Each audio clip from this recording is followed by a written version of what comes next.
वक्रतुंड महाकाय सूर्यकोटी समप्रभ निर्विघ्नं कुरु मे देव सर्व कार्येषु सर्वदा. मित्रांनो, ज्या क्षणी आपण गणपती बाप्पाचं नाव घेतो त्या क्षणी मनात एक वेगळीच शांतता आणि सकारात्मक ऊर्जा निर्माण होते. घरात मंगलमय वातावरण पसरतं आणि प्रत्येक अडथळा जणू आपोआप दूर होतो. संकष्टी चतुर्थीचा पवित्र दिवस, भक्तीचा सुगंध, दिव्याचा प्रकाश आणि बाप्पांच्या चरणी अर्पण केलेली आपली मनापासूनची प्रार्थना.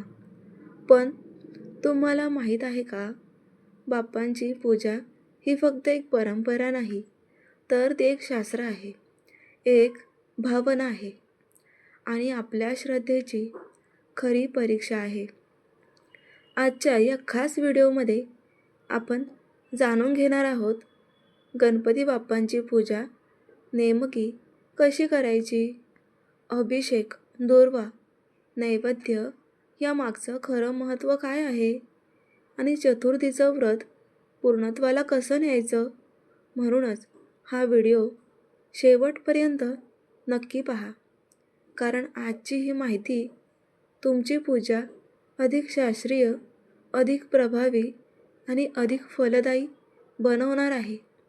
चला तर मग भक्तिभावाने म्हणूया, गणपती बाप्पा मोरया, मंगलमूर्ती मोरया. चतुर्थी आली की सगळे अगदी भक्तिभावाने गणपती बाप्पांची पूजा करतात. पण तुम्हाला माहिती आहे का, या प्रत्येक कृतीमागे एक शास्त्र आहे, एक भावना आहे. अभिषेक कसा करायचा किंवा नैवेद्य कसा दाखवायचा, तर या व्हिडिओमध्ये तुमच्या सर्व शंका आपण इथे क्लिअर करणार आहोत. चतुर्थीची संपूर्ण पूजा अगदी स्टेप बाय स्टेप आपण जाणून घेणार आहोत, जेणेकरून तुमची पूजा देखील शास्त्रीय पद्धतीने अगदी योग्य अशी फलदायी ठरेल. चला तर मग जाणून घेऊया की पूजा कशी करायची. तर आता थोडे तांदूळ घ्यायचे, त्या तांदळावरती आपल्याला दिवा ठेवायचा आहे. आता तांदळावरती दिवा का ठेवला जातो तुम्हाला माहिती आहे का, तर तांदूळ हे समृद्धी आणि पूर्णत्वाचं प्रतीक आहे. दिवा म्हणजे प्रकाश आणि सकारात्मक ऊर्जा. जेव्हा आपण दिवा हा अक्षतांवरती ठेवतो तेव्हा त्याचा अर्थ असा होतो, आपल्या घरात अखंड सुख, समृद्धी आणि प्रकाश राहू दे. तांदूळ अन्नाचं आणि स्थैर्याचं प्रतीक असल्यामुळे दिव्याची ऊर्जा अधिक शुभ मानली जाते. म्हणूनच संकष्टी चतुर्थीमध्ये पूजेमध्ये हा दिवा नेहमी अक्षतांवरतीच ठेवला जातो. त्यानंतर ताटात अक्षता आणि काही फुलांच्या पाकळ्या करून त्यावरती गणपती बाप्पांची मूर्ती ठेवायची. गणपती बाप्पांना अभिषेक करायचा.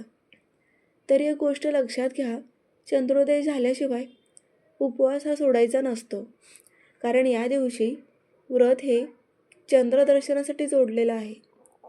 आता पुराणानुसार चंद्राने गणपती बाप्पाची थट्टा केली होती. त्यानंतर गणपती बाप्पांनी त्याचं संपूर्ण तेज काढून घेतलं होतं. तेव्हा त्याने क्षमा मागितली. तेव्हाच त्याला त्याचं जे काही तेज आहे ते परत दिलं गेलं. याचाच अर्थ असा, जो भक्त चतुर्थीला उपवास करून चंद्रदर्शन करेल त्याचं सर्व संकट दूर होतात, असं बाप्पांनी सांगितलंय. म्हणूनच चंद्र दिसल्यावर त्याला अर्घ्य देऊनच मगच हे व्रत सोडलं जातं. चंद्रदर्शन म्हणजे व्रताची पूर्णता आहे. तर त्यानंतर गणपती बाप्पांना अभिषेक करणे म्हणजे 3 वेळा पाण्याने आणि 3 वेळा दुधाने आणि पुन्हा 3 वेळा पाण्याने अभिषेक करून गणपती बाप्पांची स्थापना करायची आहे. त्यासाठी अक्षता टाकून वरती हळदी कुंकू वाहिलं जातं. अक्षतांवर गणपती बाप्पाची मूर्ती स्थापित करायची. याचाच अर्थ असा होतो, आपल्या घरात अखंड सुखशांती आणि भरभराट राहो. त्यानंतर हळदी कुंकू लावलं जातं. हळद म्हणजे मंगल आणि आरोग्याचं प्रतीक, तर कुंकू म्हणजे शक्ती आणि सौभाग्याचं प्रतीक. त्यानंतर गणपती बाप्पांना सर्वात आवडत्या दुर्वा आपल्याला अर्पण करायच्या आहेत. आता दुर्वाच का अर्पण केल्या जातात? तर दुर्वा ह्या थंड, शांत आणि पवित्र मानल्या जातात. ते अर्पण केल्यामुळे मनातील ताण, तणाव आणि अडथळे दूर होतात, अशी श्रद्धा आहे. आता इथे दुर्वा अर्पण करून आपण एक फूल गणपतीचं बाप्पांना अर्पण करायचं असतं. देवाला कोणत्याही गोष्टी अर्पण करताना सर्वात महत्त्वाची गोष्ट म्हणजे भाव आणि श्रद्धा आपण मनापासून ठेवल्या पाहिजे. आणि मग अर्पण केलं की बाप्पा नक्की प्रसन्न होतात. गणपती बाप्पा आपल्याला आपल्या सर्व इच्छा पूर्ण करोत. त्यानंतर नैवेद्य दाखवायचा आहे. गणपती बाप्पांना गोड नैवेद्य दाखवला जातो किंवा त्यांच्या आवडतीचं मोदक, लाडू, मिठाई हे सुद्धा ठेवू शकता. नैवेद्याला 3 वेळा पाणी फिरवून घ्यायचं आहे. नैवेद्यम समर्पयामी असं म्हणावं लागतं. म्हणजेच तुम्ही दाखवलेला हा नैवेद्य गणपतीपर्यंत, ह्या गणपती बाप्पांपर्यंत पोहोचेल.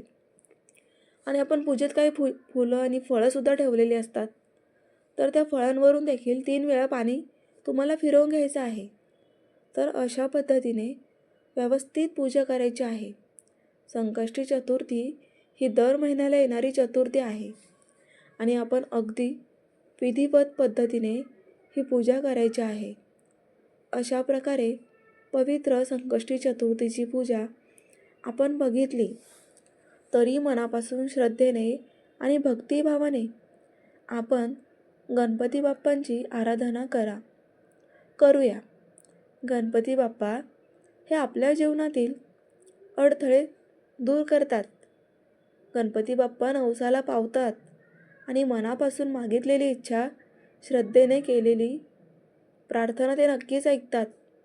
त्यासाठी सर्वात महत्त्वाचा आहे तो म्हणजे तुमचा शुद्ध भाव आणि तुम्ही जो नैवेद्य अर्पण कराल तो अर्पण करताना देखील तुमच्या मनामध्ये शुद्धच भावना असली पाहिजे. आणि तुम्हाला एक प्रार्थना करायची आहे की देवा, तू दिलेल्या प्रत्येक गोष्टीबद्दल आम्ही आभारी आहोत. ही भावना त्यामागे आपली असलीच पाहिजे. तर आजची ही पूजा तुम्हाला आवडली आहे का? कमेंट करून नक्की कळवा. व्हिडिओला लाईक करा. चॅनलवर नवीन असाल तर चॅनलला सबस्क्राईब करून घ्या. आणि हा व्हिडिओ तुम्हाला आवडला असेल तर जास्तीत जास्त लोकांपर्यंत नक्कीच शेअर करा. तर असेच नवनवीन गणपती बाप्पांचे आणि इतरही देवांचे रहस्य आणि अशाच कथेबद्दल माहिती जाणून घेण्यासाठी आपण ह्या व्हिडिओला कनेक्ट राहा. धन्यवाद.